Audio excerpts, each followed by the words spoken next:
When I heard I would be talking after Karen Miga, I knew that it would be a very hard act to follow. I also knew that she probably would be talking about these very complete, comprehensive reference genomes. And the perfect opportunity was then for me to talk about calling clinically relevant and actionable variants in these in individuals, now that we have better references. To do this, I've also invited Philipp Rescheneder from my team to come and help giving this talk. So we're kind of dividing it into two. I'll talk a bit about rare diseases, and he'll talk about cancer. This work is, of course, many, many months of work from a big team, and we did much more than what's in this talk. So we have approximately 10 posters out here, and they're also on the platform, and they're also in the online resource center. So please have a look at them and see all of the other work that we've been doing. Okay. So as I mentioned, I'll be talking about clinical whole genome sequencing, and for this purpose at the beginning of the talk, looking at rare diseases. So just to set the stage, there are different kinds of rare diseases. Some happen spontaneously. Neither of the parents have the variant or are affected by the disease.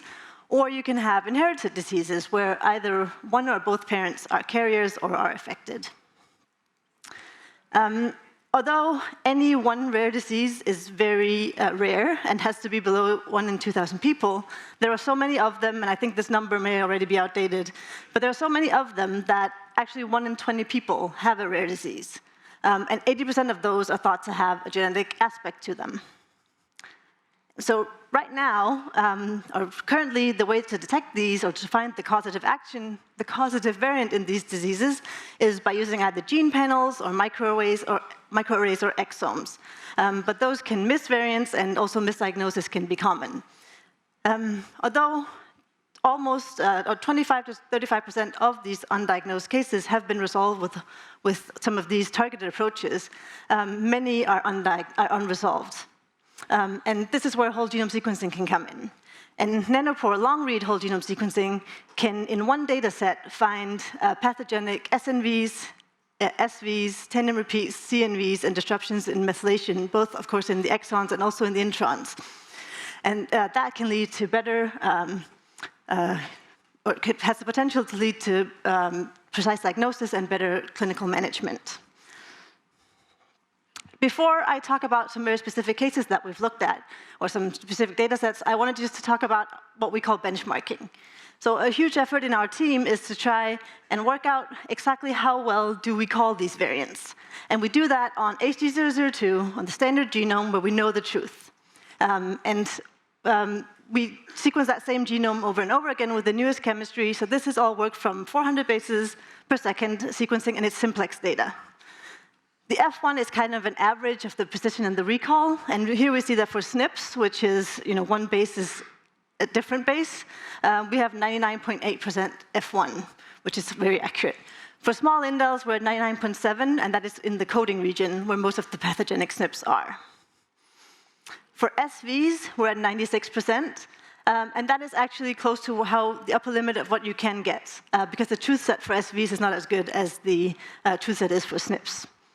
And what I'm showing in the other graph is that our SV calling is highly independent, is accurate and highly independent of the type of SV and the size of the SV. Another important aspect is methylation, where our single read, single site accuracy is above 99%. So that means when you have a single read and we've called 5-MC methylation, it's over 99% likely to be accurate. We also have a high number of high-confidence CpGs at even low depth. So compared to whole genome bisulfite sequencing, we get them at quite low coverage. And I think it's important to mention that all the analysis tools that you would use for your normal whole genome bisulfite sequencing, you can use the same tools for your Nanopore methylation sequencing, so differential methylation tools and things like that. The last benchmarking I want to mention is phasing. Because we have these long reads, we can phase very well. We can phase both using SNPs, SVs, and methylation, and we have a poster talking about how to phase using methylation calls, which is quite cool. But for this purpose, I'm only talking about phasing with SNVs. If at 60x coverage, we get phase block N50s of 4.7 megabases. So in this graph, what you see is like the whole human genome, all the chromosomes, and every time you switch from a brown to a blue, it means that you're switching out of one phase block into another.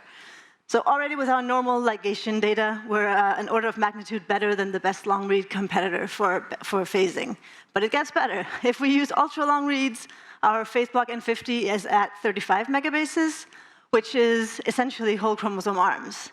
And then if you add in PORC, which Karen also mentioned briefly, which is our version of Hi-C, a better version of Hi-C, we get to a phase block N50 of 145 megabases. So essentially, we're phasing the entire genome, except for some bits of the Y chromosome and some of the acrocentric genomes of chromosomes. OK, back to our rare diseases. We chose to look at these 4 cell lines because they're very well characterized. We did them blinded, so all the results here are independent of the disease, and we only use publicly available tools and databases to do this. I just wanted to mention the haystack. So the talk is finding the needle in the haystack, finding that clinically relevant variant, but I also wanted to mention what we're actually looking at here. So this is the 20-year-old image of the first time the human genome was presented, and this is all written into books, and this is how big of a haystack we have.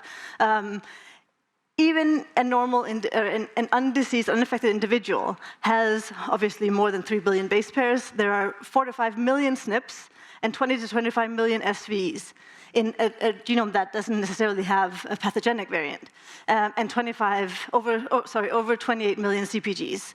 So finding the disease-causing or the relevant, clinically relevant SNP or variant is the problem here. This is the 4 samples that we did, and this is using the ClinVar archive to find relevant variants.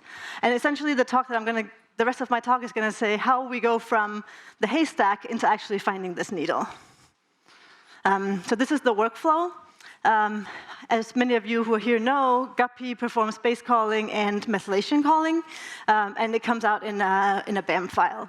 It then goes into our identification system. So this is all stuff that, or most of this stuff is now available at our Epitome labs. So both the base calling team and the Epitome labs team, customer workflow team, have done an incredible job getting all this put into a workflow that is now very streamlined and easy to use. So the stuff that's in there is either something that we made in our R&D teams on applications, or it's open source software that you can use. And it spits out the CNV, SNV, SV, and methylation calling comes out in a standardized VCF. And then you can use any third-party tool to analyze that or to annotate that. We have used these tools that I mentioned here for our analysis, but you could use any third-party tool. It's all compatible with the output of the workflow. OK, so on our 4 samples, we started with a couple of fairly easy ones that are very well characterized. For a long time, SNPs and indels have been what the community have been looking for. So this first one is a G-to-A transition in the NADH gene in the mitochondrial DNA. And as you can see, all the reads just has this variant, and it just pops right out. Next one is a small indel. It's a single-base deletion in exon 11 of the BRCA2 gene. And again, you can see here it's only on 1 haplotype, so half of the reads have this small indel, and it's quite easy to detect. Now, as Karen also mentioned, SVs have maybe been a bit overlooked traditionally, but SVs have a large phenotypical impact. So they can regulate gene function, and they can modify gene dosage. So in the 3rd sample, what we found was a 6,433 base pair deletion that interrupts the MCOLN1 gene from the transcription start sites until exon 7. And so you can see that this deletion is just, because of the long reads, we can see how this deletion just is flanked by all the reads. Now, we can also use the flanking SNVs, the SNVs that are there in the genome, but outside of the region that we're looking for, to phase these. And when we do that, we actually see that there is another variant here. So in the same sample, the other haplotype has an A to G transition in the acceptor site of the 3rd intron, which results in the skipping of the 4th intron. So here we're actually looking at a compound heterozygous variant that affects both copies of this gene. And so here, all the reads that are left that aren't deleted have this SNP, but imagine that you had one thing happening in exon 1 and another thing happening in the last exon. You'd need really long reads to be able to see if you had them on the same haplotype or on different haplotypes. So this is where long reads really come in very effectively. The fourth sample that we looked at has to do with Fragile X. So as you probably know, Fragile X is a repeat expansion disorder. The FMR1 gene on the X chromosome is disrupted by an expansion of CGG in the 5' UTR.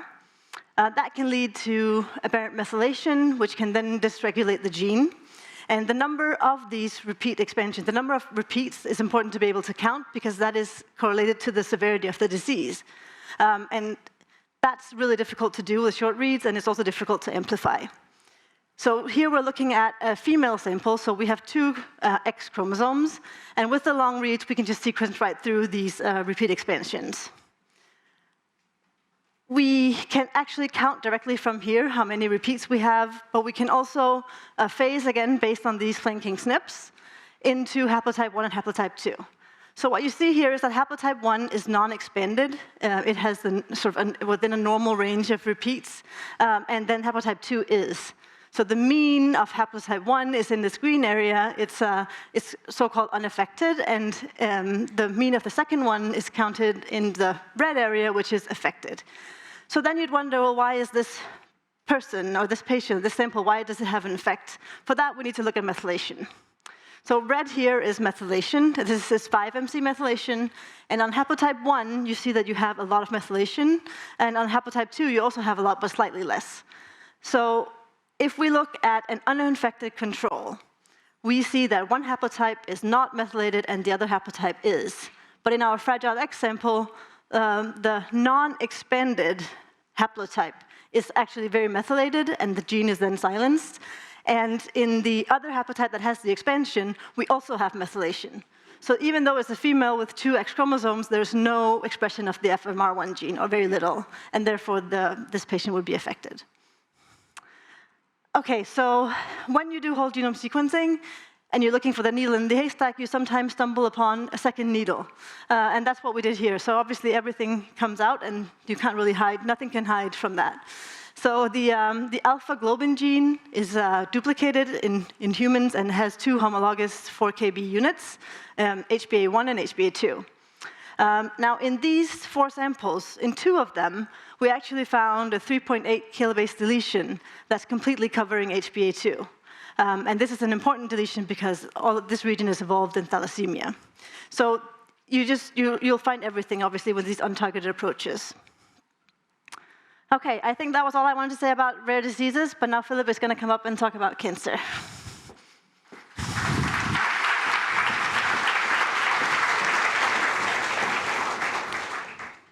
Right. Thank you very much, Sissel. Hello, everyone. So what Sissel has shown you right now is she has shown you a couple of examples of clinically relevant and interesting variation found in datasets that were derived from cell lines. So that's good because there we exactly know what to expect. However, there's only so much you can do with a cell line because especially the epigenetic landscape can be drastically altered there. And then also we're interested in taking a closer look at variation that typically occurs in cancer samples. So what we did next was we sequenced 12 matched tumor normal pairs from different tissues.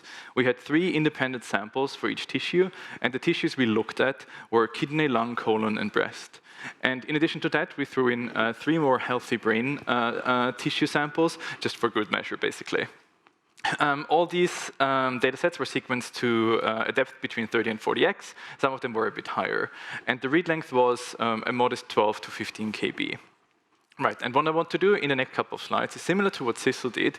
I want to show you examples of interesting and relevant variation that we have found in these samples. A good place to start for cancer is always large copy number variation changes. So genomic instability is a hallmark of cancer, so it's normal to see these large changes. And so therefore it's also common practice to use, for example, shallow whole genome sequencing to detect those. And this is what we did here, so at roughly 1x. What you see here is the colored bars in the top of the top half of the plot indicate copy number gains for those chromosomes. The ones in the bottom indicate copy number losses.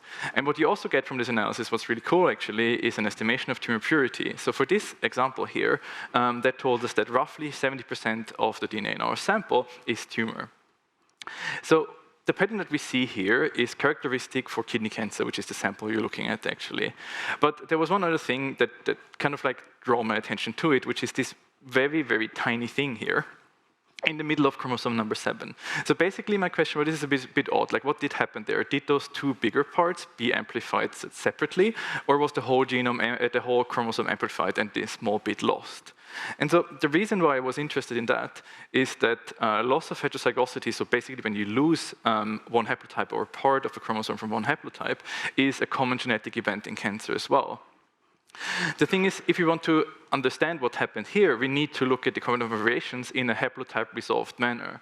And luckily, we do have a pipeline for that called WIMBA.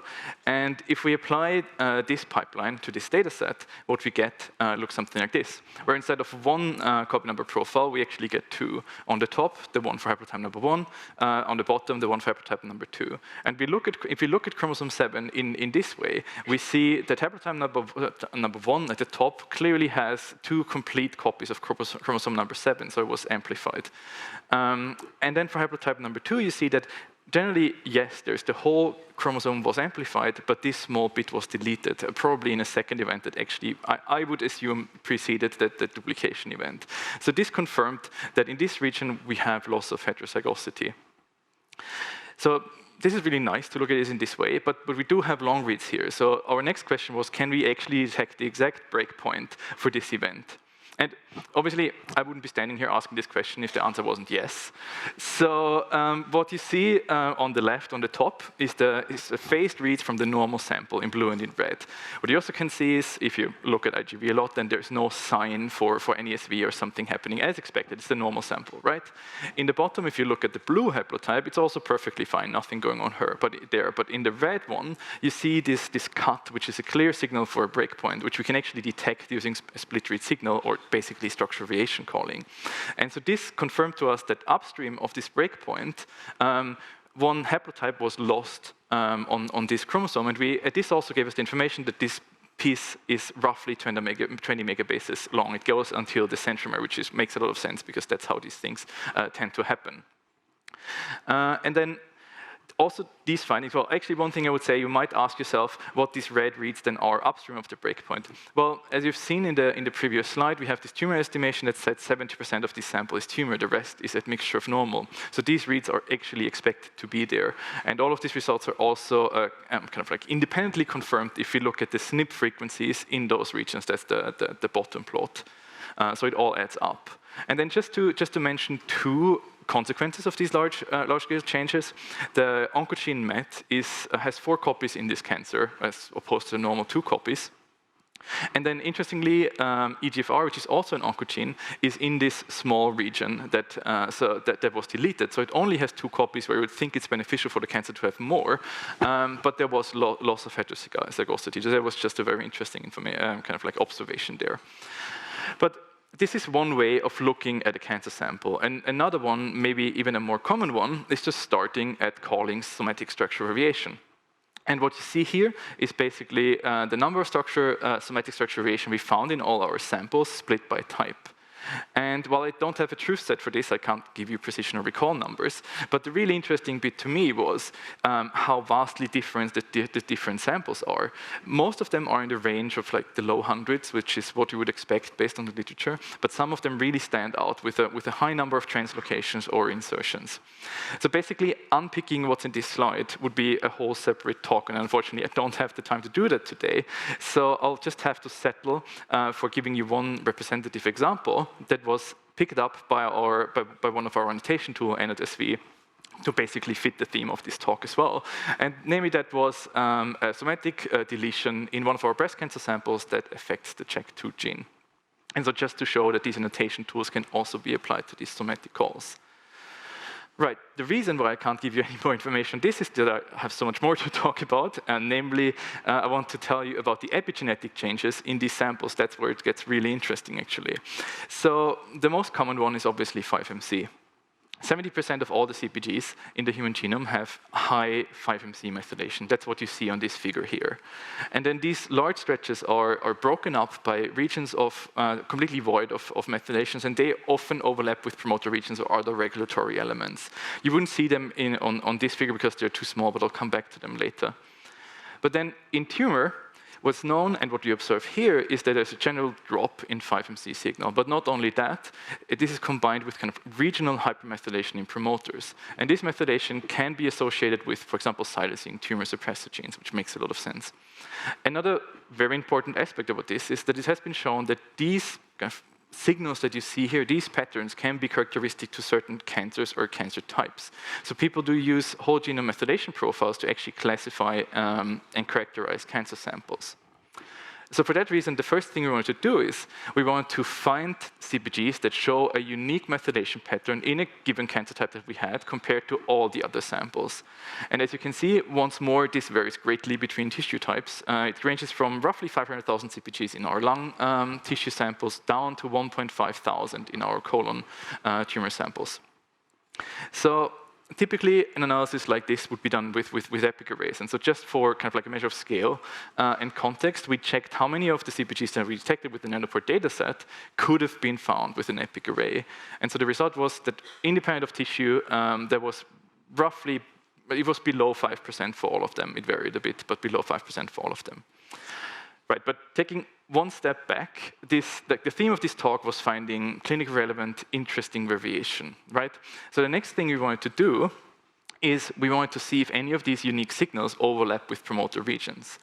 And so if you look at this, you might be thinking, well, in the colon samples, there's probably not a lot of informative methylation signal. Actually, the interesting thing is it turned out that's not true.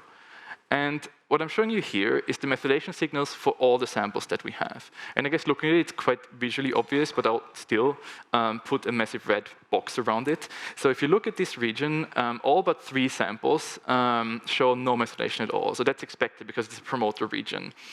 However, if you look at these 3 samples that show methylation there, you see that's exactly our 3 colorectal cancer samples. And then if we went and looked up the role of this gene and this promoter, we actually found that this gene, DAP2IP, plays a key role in colorectal cancer. And the mechanism is that the methylation regulates the expression of the gene, and the expression of the gene even correlates with 5-year survival rate in these cancers. Maybe even more interestingly, these modification signals are super clear. If I show them to you, you can pick them out immediately, right? But interestingly, if you look at the CNV profiles for these samples, they're much less clear than for many of our other samples. The one I showed you before was much clearer. So this just showed to me how important it is to actually look at genetic and epigenetic changes at the same time. Cool. This time around, usually our modification story would probably stop here, but this time that's not the case, because due to the tireless work of our research team, we now have a KIT14 compatible model that can call 5-HMC as well. And 5-HMC is another form of modified cytosine. And it's very interesting because it's known that its like HMC content differs a lot between different tissues. So it's known to be, for example, high in brain and kidney, relatively low in lung. So the first thing that we did was we computed the average 5-HMC frequency for all our samples. And what we found is that it matched our expectations. The brain samples in blue have the highest, the kidney in gray are high, everything else is a bit lower. So that was a cool first step. But these are whole genome sequencing data sets, right? So we have 5-HMC calls for every single CpG, so we can zoom into every single region that we want in the genome. And so I made my life easy here and picked one that's often used in the literature to show kind of tissue-specific 5-HMC signals. And if you look at this, which is a region across the gene called HOXD3, you can see that while brain is the highest overall in the genome, here in this gene it's very low, and kidney is much higher. And so the interesting thing, like I'm saying many interesting things about 5-HMC, the most interesting thing to me is that 5-HMC tends to cluster around gene bodies. That's what you see here, and these are typically tissue-specific genes. And then also it's known that this 5-HMC signal correlates much better with gene expression of the respective gene than a 5-MC signal. And so just out of curiosity, it's not very scientific, but out of curiosity, I went and checked where this gene is expressed actually, and it turns out it's highly expressed in kidney and relatively lowly expressed in lung and some parts of the brain, which matches what we see here. Again, it's just one example. There's many more things for us to do here, but it's all pretty fresh off the press. Also, I didn't have a lot of time to talk about the accuracy of 5-HMC calling and the technical details of all of this. So if you're interested in that, please go and rewatch Markus Stoiber's talk from today when it's available on demand. Right, generally, with these samples, there would be so much more to do, so we would have been able to fill a lot of Outlook or next step slides. But I didn't really want to do that because there was one thing that just seems a bit more interesting, kind of like a quick proof of concept or teaser, is since we have short read mode now, we can actually apply many of the concepts that I've shown you, or we have shown you, to sequencing of native cell-free DNA. And so just very, very briefly and quickly, what we did, we sequenced the healthy control and cell-free DNA from an individual that was affected with breast cancer. And the read patterns, the read length patterns that we see match the expectations based on the nucleosome footprint that you would expect in cell-free data.